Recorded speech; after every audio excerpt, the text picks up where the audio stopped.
This Mamar was delivered by the Rebbe on Shabbos Parshas Vayetze. The date was the 11th of Kislev. The year was Tavshin Mem Zayin, which would be 1986. Veshavti, Beshalom, Veshavti. The Mamar opens with the pasuk, the verse in which Yaakov Avinu describes his feelings of confidence after having the special revelation of the Ufarat's vision and the promise that everything would go well. So Father Jacob then anoints this monument and he makes a commitment. He says, Veshavti, Beshalom, Veshavti. I'll return in peace to the house of my father. V'hoya havaya li le'elikim. Havaya, which represents the transcendent energy of divinity, will be li le'elikim, which represents the idea of nature. V'ha'even hazais, and Yankov states, this stone, Asher Samti Matseva, which I have placed as a monument, Yihya, this will serve as a foundation of, or be part of, Beis Elikim, a house of God. V'chol Asher Titinli, and everything that God will give me, Aser Asrenu Lach, I will appropriately tithe. So the Rebbe opens the Mamar by mentioning the fact that there are many diyukim with regard to this pasuk in Mamarim that were delivered by the Mittler Rebbe, Rabbi Dovber, the eldest son of the Alter Rebbe, whose Chag HaGeula is on Yud Kislev. This Mamar is that the 11th of Kislev is being delivered, and Yud Kislev was Friday that year. This year it's Sunday. And also the Mittler Rebbe's birth date and the day of his Istalkos is on Tes Kislev, which this year is Shabbos. That year had been the Thursday prior. So this is a kind of time of the year where we kind of focus on the Torah, the teachings of the Mittler Rebbe. And the Rebbe points out that on Shabbos, the Shabbos that follows the week, Oilim kolin yonei tes v'yod kislev be'efen de vayechulu. So on Shabbos we experience what's called vayechulu. Vayechulu means Hashem finished, but it also comes to the terminology of kiloyan, which means that whatever it is reaches its fruition of perfection. It kind of maxes out. So whatever happens during the course of a week reaches fruition on the day of Shabbos. That's the nature of the holiness of Shabbos. So this, and it happens in a way of tainug. And on Shabbos, whatever happens in the manner of delight. So it's only natural that on this Shabbos, the focus would be on the Maimarim of the Mittler Rebbe.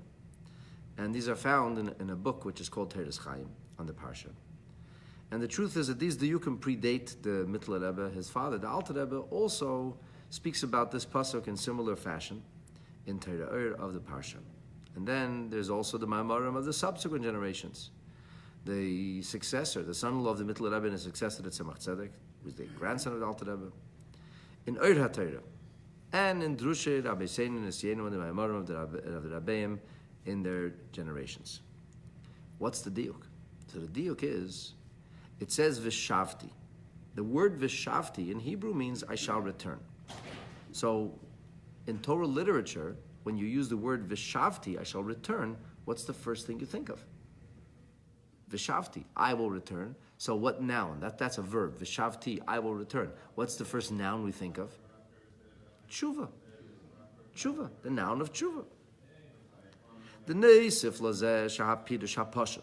In addition to the fact that the simple meaning of Veshavti is milshain shiva, it means literally come back, chazara, to return. So, and that's literal because our father Jacob at this point in his life is leaving the land of Israel. And he makes a commitment, a promise, I'll be back. I will return. So in addition to that literal meaning, in addition to this, Veshavti shares a common root and is synonymous with the notion of tshuva, which is a big part of Judaism. A big part of Yiddishkeit, a big part of a Torah life is tshuva. So what has to be understood, though, is what's the connection to tshuva? Yaakov doesn't do any sins at this point that we have to worry about. It's not like he said, I did X, Y, and Z wrong, now I need to do tshuva. So Veshavti. So as if Yaakov came to this conclusion or realization, something he did was wrong, and he made a commitment. I'm going to do tshuva. I'm going to restore my spirit. We never heard of him doing anything wrong. Like, why does he have to do tshuva for? And then, furthermore, not only we have this idea of tshuva, but it's Veshavti Beshalom. So Veshavti Beshalom means, I don't know how the next couple of years are going to go, and it may be tumultuous, but I'll return, which is part commitment and part prayer, in peace. But if we talk about Veshavti, through the prism of tshuva, framing it as tshuva. So what does it mean that the tshuva will be Beshalom, and it's a nutrikan? The word Beshalom could be broken into two words, Beis Shalom, two dimensions of peace. So what is that? What's the two shlomes? What's the two pieces here? We also have to understand the Veshavti Beshalom Beis Avi Dafka, to my father's house, wanted to my mother's house, wanted to my grandfather's house. It's Dafka Beis Yitzchak. And we have the similar idea as the Vayeshev Yankiv, the father Jacob returns Be'eretz Megurei Aviv, the land of the sojourns of his father, Be'eretz Canaan. Why do we call it Megurei Yitzchak, the sojourns of Yitzchak? And then, of course, what's the Havaya Lila Elikim, and the business of the stone? The stone will be a house. And then, and the tithes. I mean, there's a lot going on in this little verse. There's a lot of things being alluded to, and we have to really understand how they come together to form a common theme. Now, I have to warn you that we're not going to have enough time to finish this Mamar, so we'll touch on some of these points. The thing is like this. As is explained in Teres Chaim, and the Torah and the Ura Torah of the Rabbeim, the three Rabbeim, the Alter Rebbe, the Mittler Rebbe, and the Tzemach Tzedek respectively, as well as the Memarim that follow, which Shagam Haisifu Bezeba, Eifin de la Fashala, each one of the Rabbeim who explained this idea and developed this idea actually didn't just repeat concepts, but developed the concepts, explained the concepts, found new depth, new profundity as the concept was developed and explained. So taking kind of the sum total of everything that his predecessors had developed and explained up to this point, and the Rebbe now is going to move this idea forward, the Hini Be'inyan Beis Shalom, with regard to this idea of the duality in peace, or the two kinds of peace, Beis Shalom, which this is the idea of Shalom B'Pamal Yeshal Maila, Veshalom B'Pamal Yeshal Mata, peace on high and peace below. Peace in the heavenly or spiritual realm, and the peace in the terrestrial or literal realm. In other words, Beis Inyane Shalom. Shalom means the Shalom, the peace sought in Elum Esalyonim, in higher dimensions, higher worlds, and the Shalom in Elum Estachatachten, the peace sought in this lower terrestrial world, the world of physicality and materiality, the 3D world. She'ein Tachten Lamata Himenu. It doesn't get lower than this. Umizeh. And then, when we talk about higher dimensions and lower dimensions, lofty worlds and literal worlds, and we have this notion of peace in them all, Nishtal Gamba Vedas Kol Echad. See, Chassidus comes along and says, it's not good enough to talk about ideas conceptually, no matter how lofty or holy or spiritual our perspective is. The bigger question is, what does it do with me? How does this filter into my everyday life? No, there's two books that are written by the Talmidim of the Arizal. There's something called Eitz Chaim, which means the tree of life, and then there's Pri Eitz Chaim.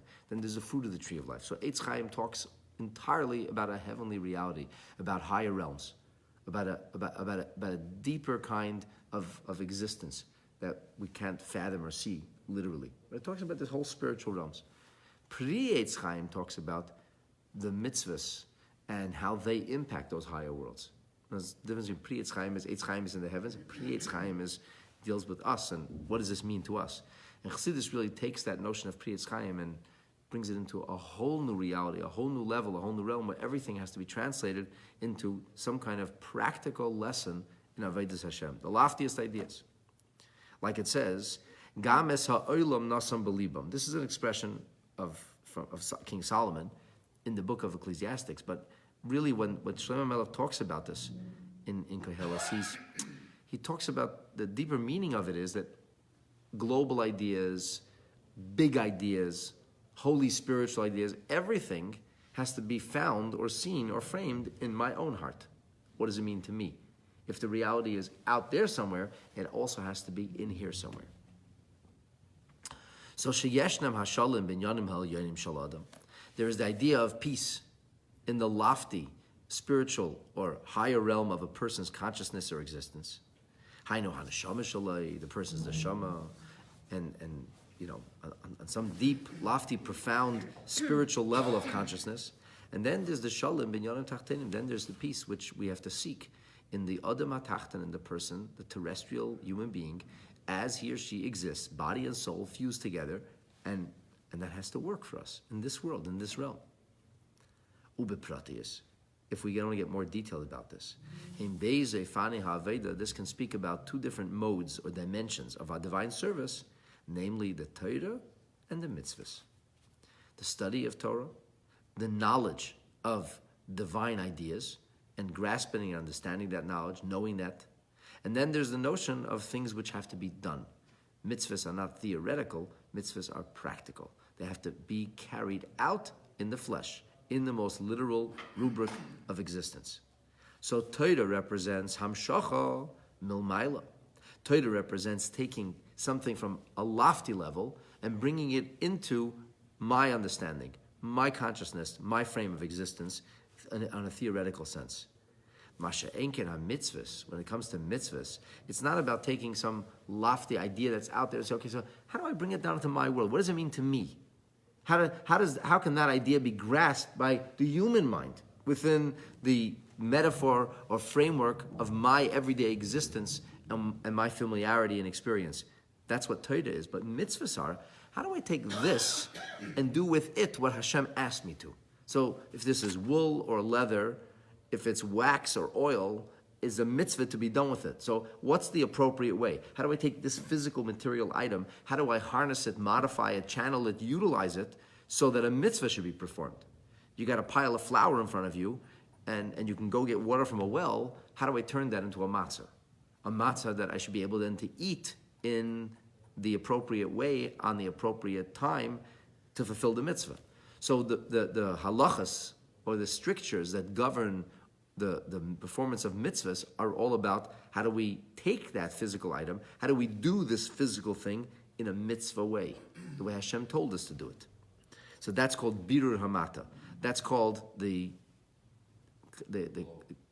well, I know what mamata means. I'm trying to look at it with the birur. The word birur is like refinement. It's refining that which is below. So that which is below is like it's in the rough. It's a diamond in the rough. It has to be refined. All of the material world is filled with potential. It's an amazing world. What's so amazing about it? It's amazing because it could be utilized for holiness. It could all be godly, but it's in the rough. You look at the world, you don't see a godly world. You see a world that mocks godliness and holiness and spirituality and the presence of a creator. And this world that denies all those things and laughs at all those things and has no reverence for all those things is a place that's wonderful because it could be made to reflect all of these deeper truths. And it could be harnessed and channeled in a way which becomes an extension of what does God want? How would God want his world to look? And that's the idea of Dira B'Tachtenim, of course. When we talk about a Beis HaMikdash was a place in which everything functioned exactly as per the Ratzon Hashem. So that was a Dira B'Tachtenim. Ubechlalos Yeser, more generally speaking, Beis Bechinas, the Shalom, the two levels of peace here, the lofty level of peace, the peace above and the peace below, the Shalom B'Pamalya Shalmaila and the Shalom B'Pamalya Shalmata, the heavenly dimension and the earthly dimension. The Shalom on which is in the direction of actualization of lofty concepts, bringing things down, and the Shalom which is Milmata L'Maila, taking physical things and refining them, elevating them. And a Beis in Yoni Shalom Shabbat. These are the two ideas of Shalom which show up in a different Torah verse, and this is in the prophecies of Isaiah. Yeshayahu Hanavi in the 57th chapter says, Shalom, Shalom, peace, peace, l'rachik v'la'karev, to the one who's close, to the one who's far and the one who's close. L'rachik shenase karev. So on this, we have the notion that there could be one who is distant, who became close. And that's what the Gemara says in Maseches Brachas on page 34. The Gemara talks about the idea that Shalom, Shalom, l'karev, l'rachik, l'karev means taking the rachik, the one who's far away, and making him a karev, making him somebody who's close, somebody who's beyond the pale, beyond the orbit, bringing him into the inner dimension. The hainu, that is to say, that hashalom lekarev shu inyan avedas hatzadikim gemurim, the peace, the shalom that's engendered or experienced by those who are karev, those who are close, that's perfect tzadikim. And then there's the hashalom lerachik, then there's the peace of the wholesomeness which is made shanasa karev, of the one who was far, who became close. If tzadikim are karev, are close, then who is the rachik shanasa karev? Who is the distant one who became close? That refers to Balei Tshuva. That's the Aveda of Balei Tshuva. Zehu, and this then is the meaning of Veshavti Beshalom. I'll return in peace.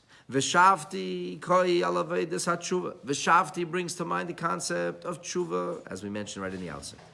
Val derech zeh masher kosev Beshalom, that the Veshavti, the tshuva, will be Beshalom and Beis Shalom, 2 levels, 2 dimensions, 2 kinds of peace. Koi lilgam avedes hatshuva speaks even about avedes hatshuva.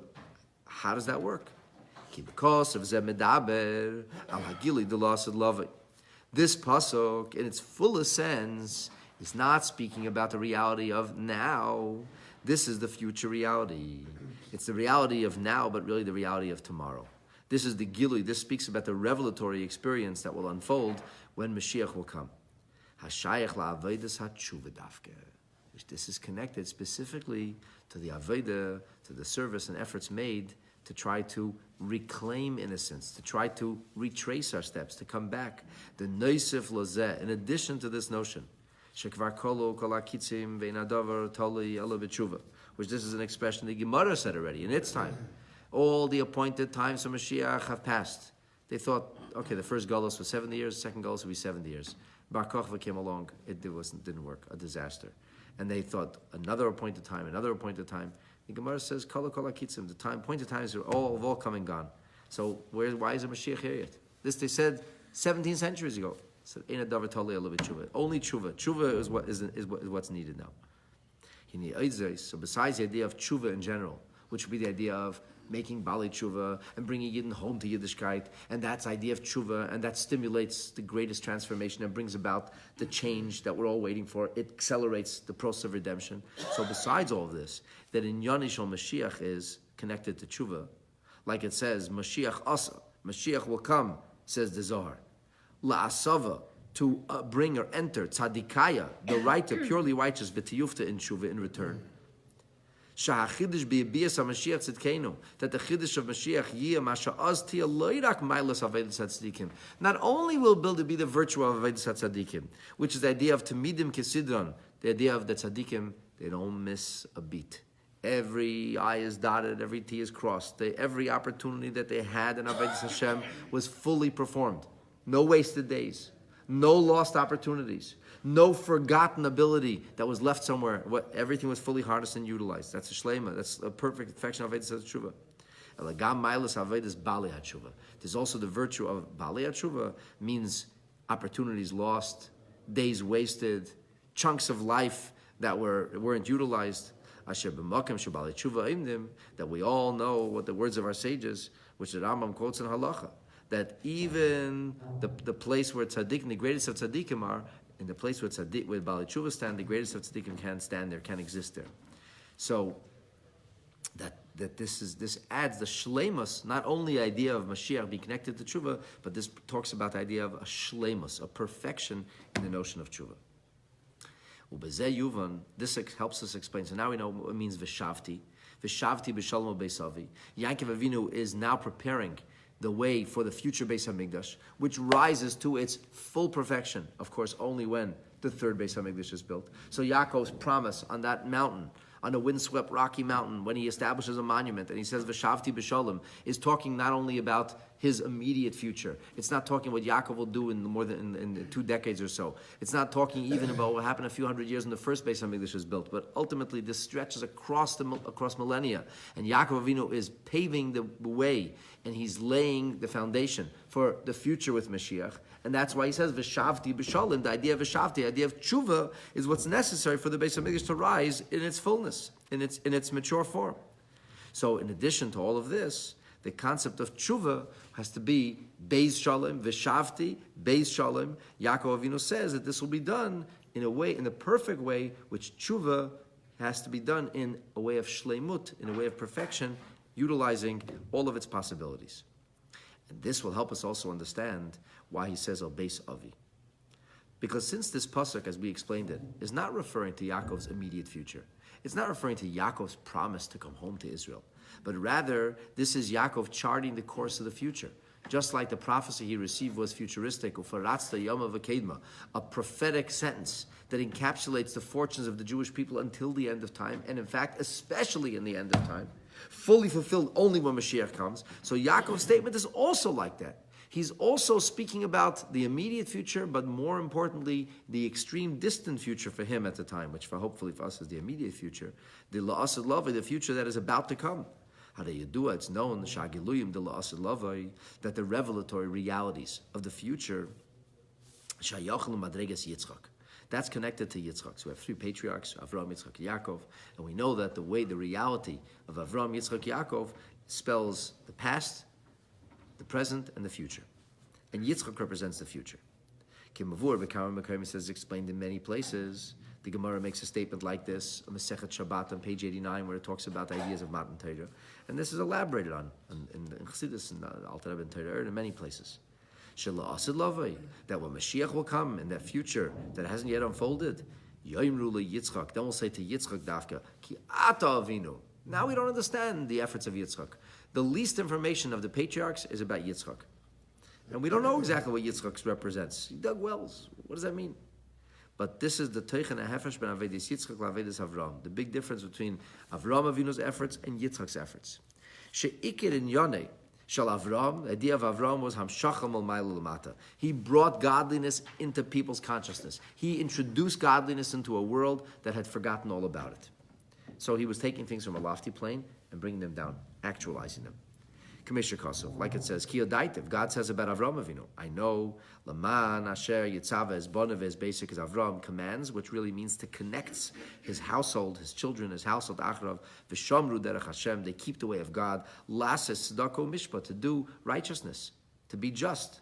Shezeu, Winyan Avedis HaTzadikim, that's Avedis HaTzadikim. Tzedakah, tzedek mishpat. Everything is done right. All the tzedakah the tzaddik gives, and he gives endlessly. He lives his life in a perfectly calibrated fashion. Everything is done with justice, so to speak. Everything is done with rhyme and reason and symmetry. Everything's right. Tamidim Kesidon represents the idea of having every moment fully and appropriately utilized. Mashenken Avedis Yitzchak. Yitzchak is not doing all the right things, making all the good things happen in real time. Yitzchak is the idea of Chafiris HaBeiris, of the well-digging, which is Hasaras Ha'afar, to remove the soil, the silt, the Ha'alamas, the concealment, the Hestadim, the things which block, all that blockage, all the things that get in the way, the Minias V'ikuvim, all of the challenges, the difficulties that disallow and disable the water to reveal itself. Yitzchak's taking the mata. He's taking the earth, the crust of earth that conceals life elixing water, and he's bringing forth, he's elevating the water, he's revealing that which was always there. That, my dear friends, is the Avodah of Bali Tshuva. And that's like the Avodah. We say there was Tamidim Kesidon, there was the regular offerings in the Beis HaMikdash, and then there was the Musafim, then there was the additional, the special things. And Yitzchak, he deals in a special way, a special realm. Because the Mashiach will come, it'll be about revealing the potential that this earth has, more so than just introducing godly ideas into an earthly existence. To reveal how even the tzaddik, who did everything right, even the tzaddik could come into a level of tshuva. Oh, when that happens, then we'll say to Yitzchak, you are our hero, you are our guide, ki ata avenu, you are our patriarch. That's why it says, Kan el beis avi, because as we learned, this is talking about the future through Mashiach. That's why it says, Veshavti Beshalom, el beis avi, I return in peace to beis avi, to my father's home, because it refers to a futuristic reality, a Mashiach reality. That's why we say, the house of my father, of Yitzchak. And he goes on to explain that's the meaning of Havaya Lila Elikim. When will Havaya be Elikim? Also, when Mashiach will come.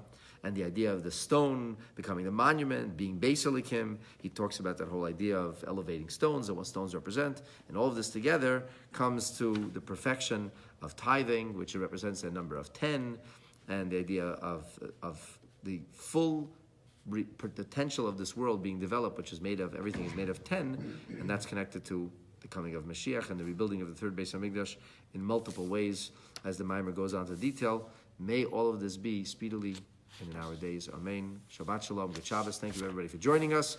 It should be an inspirational Yom HaYilula, Tes Kislev, and hopefully a joyous Yud Kislev. And from these minor days of joy, we should go into Simchas Olam, the major days of joy with the coming of Mashiach Ben Pedra. Ubi Amenu. Amen.